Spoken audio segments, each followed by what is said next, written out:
getting into chapter 16, basically just the introduction. Planning is a key function of management and a program a key tool. Remember that programming is only a tool, it's not actual management of your time, it's just a tool of keeping track and managing your time. However, no construction job usually turns out as expected, and change always has to be managed. Control measures are needed, and the client only looks at the master program. Please take note, that's very important.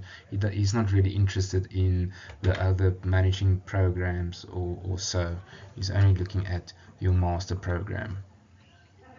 Okay, most contracts have similar provisions. For instance, your date of site possession, date of possession of specific sections of the site, and then date of completion of sections, etc. So the contractor may have a number of different types of programs, as discussed earlier.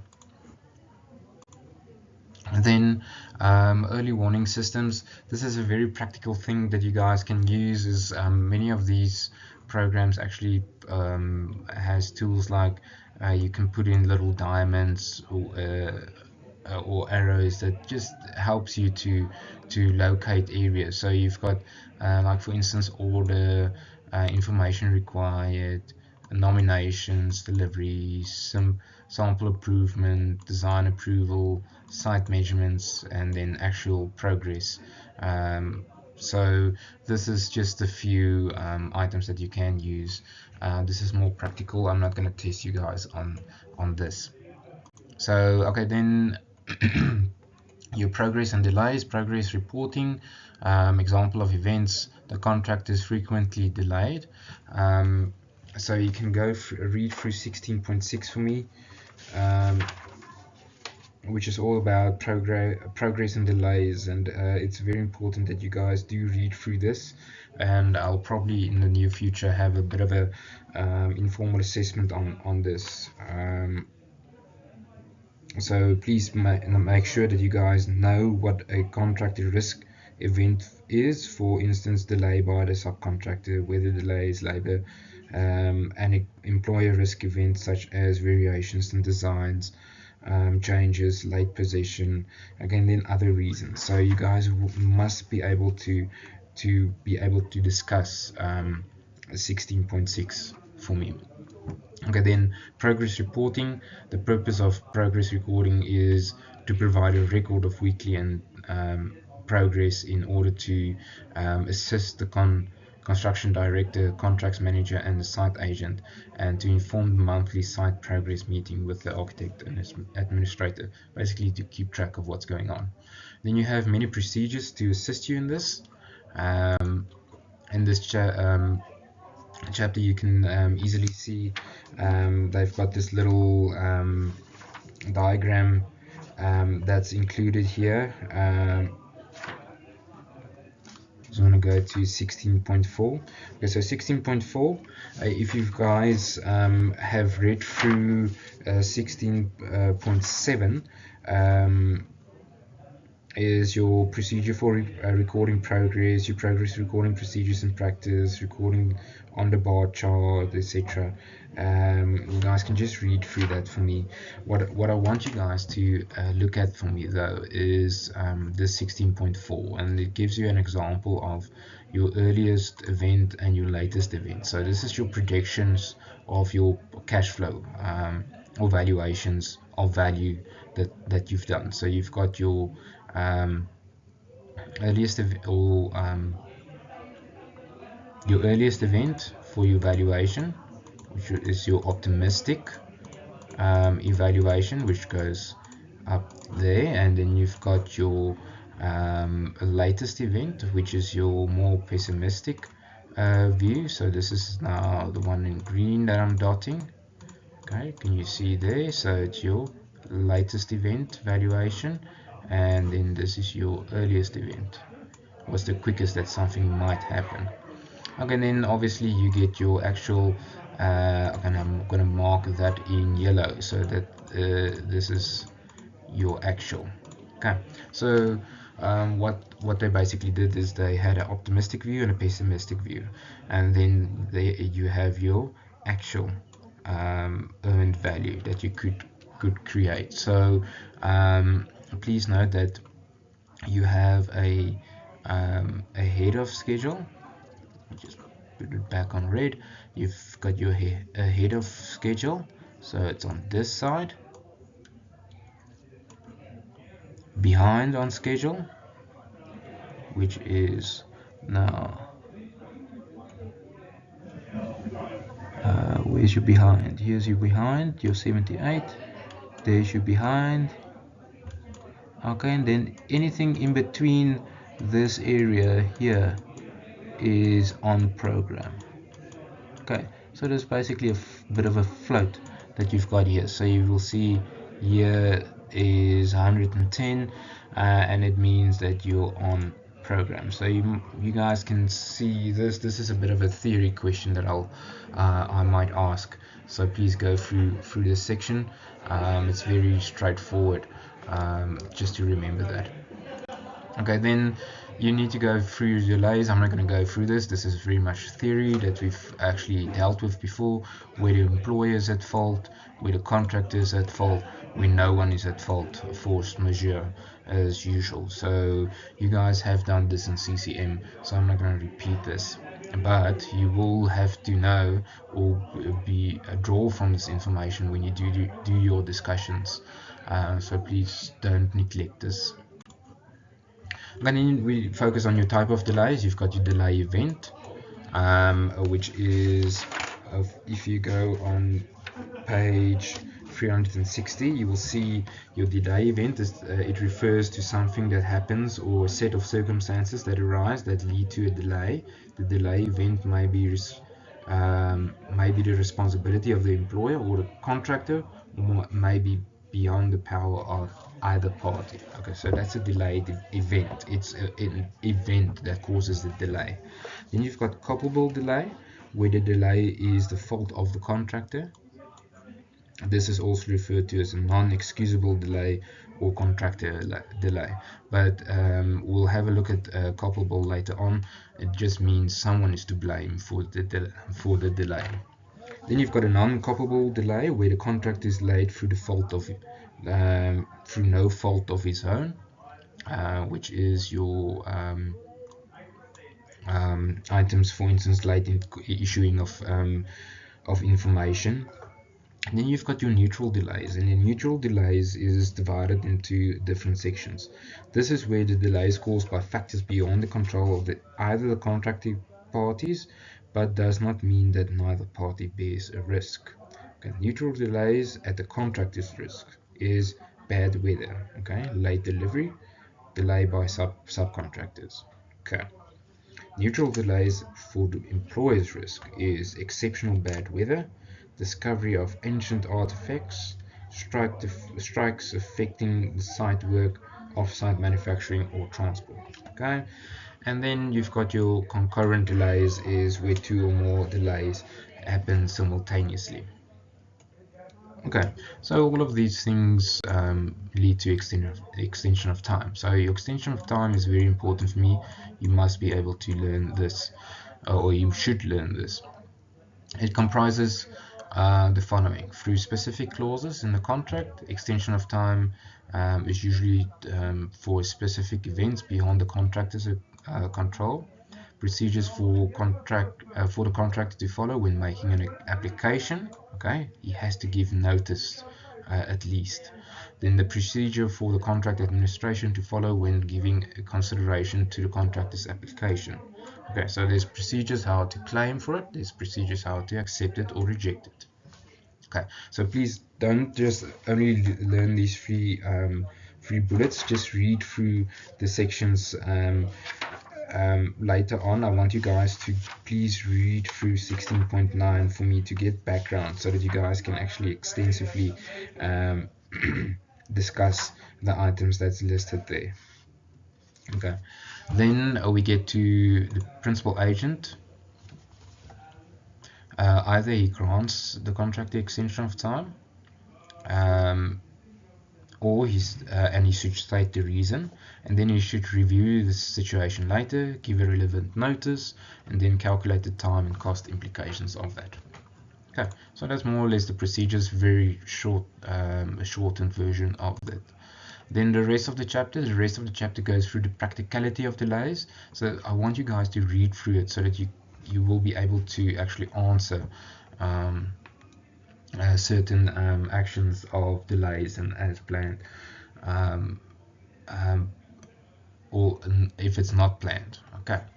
Then I want you to look at as planned programs and as built programs. So basically, your as planned programs is your planned program, as the word basically says. Your as built programs is if there's any delay, then that program changes, and that as planned program now becomes the as built program, which is illustrated in the next few slides. Okay, so you've got your master program, your baseline program, and it just basically gives you a scenario of when it is extended. So you've got your critical activities 1, 2, 4, and 5. Then you've got your non-critical activities, which is activity 3. And then you've got a bit of a available flow, logical links showing the dependencies, and then you've got the contract completion date. And then you've got your baseline program. Is your as planned program, baseline bars beneath the bars. I'll show you guys that now. Then logical links between is usually hidden, facility of most software packages.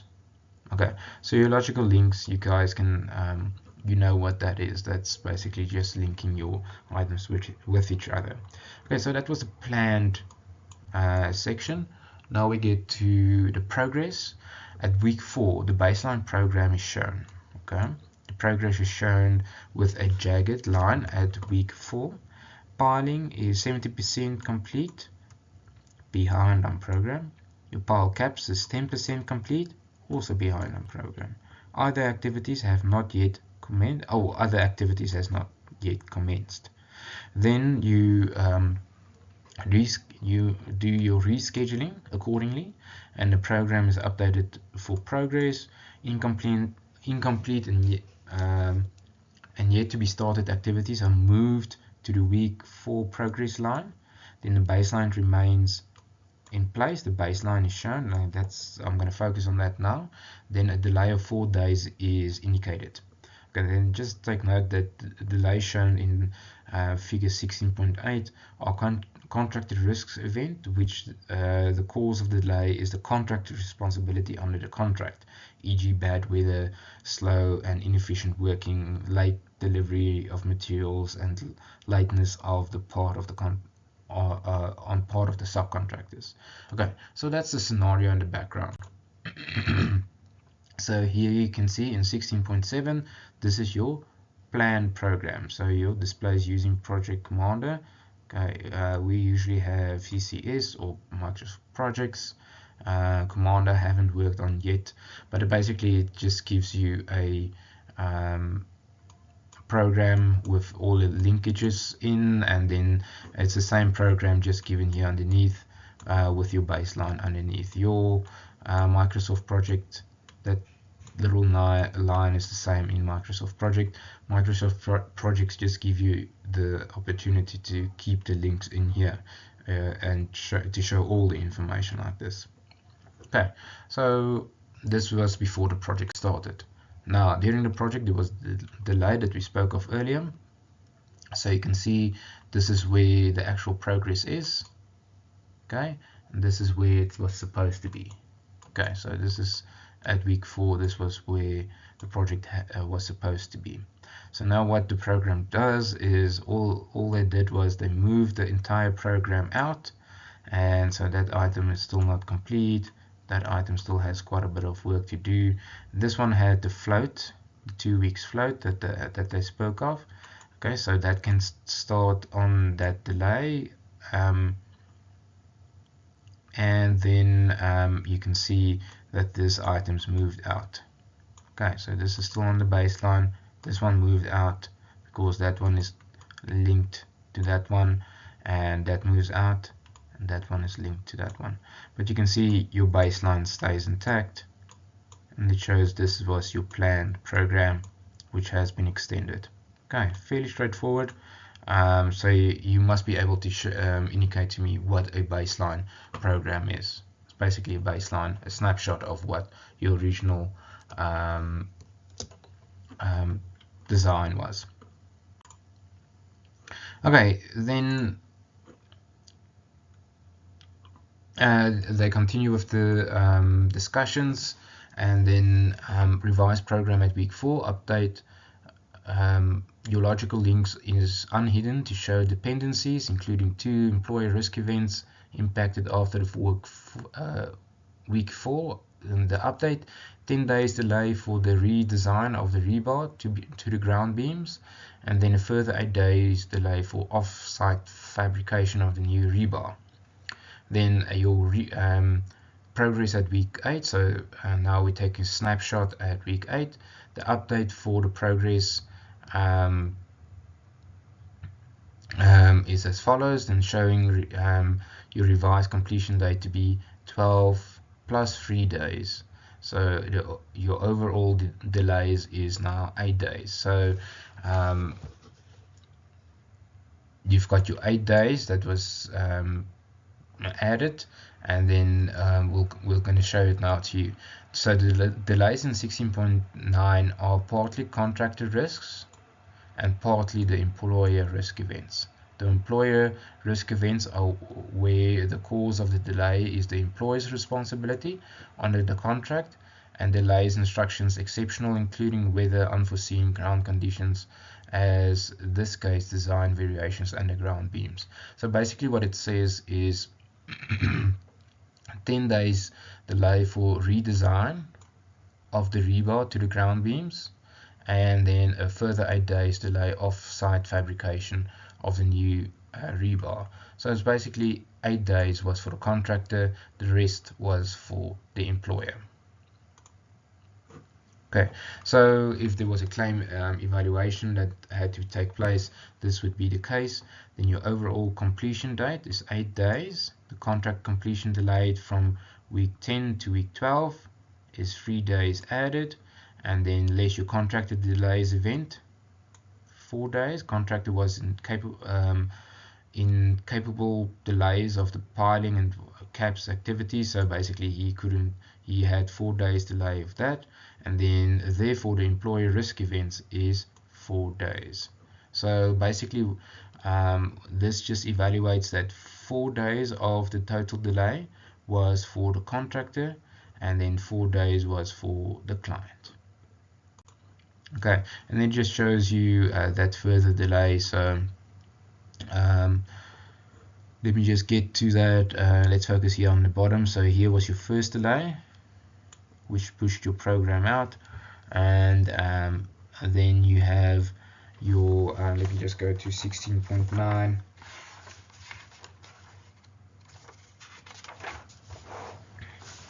Okay, so your ground slab,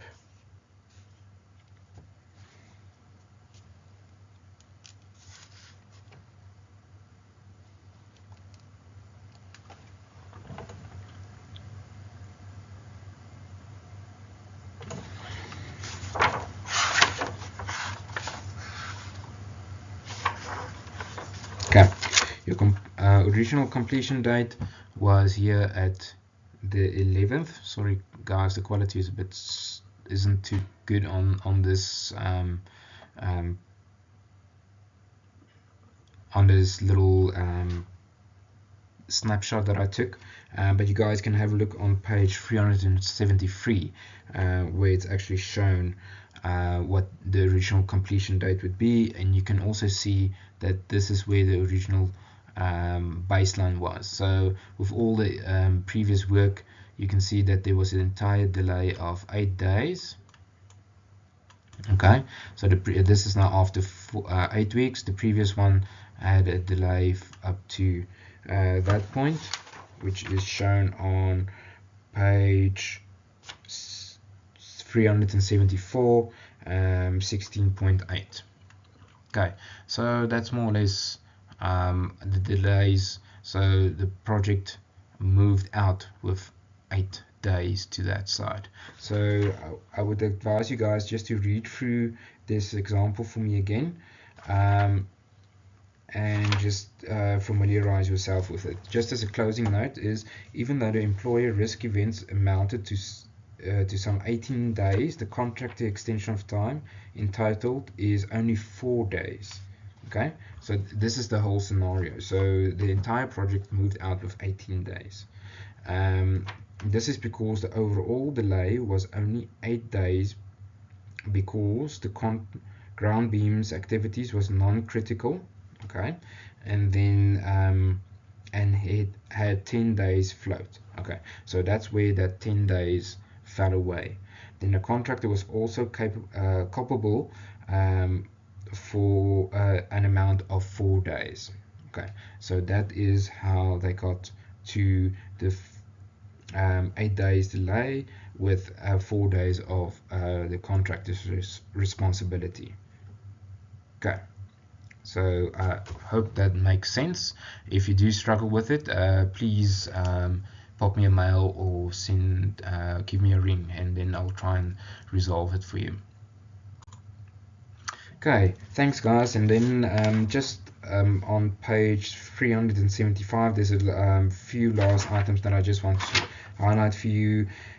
Please read through 16.16.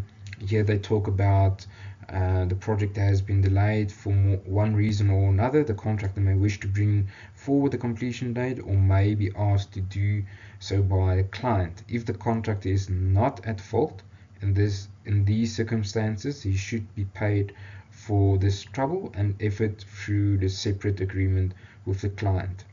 Some standard conditions of contract, such as the ICE conditions, provide for this.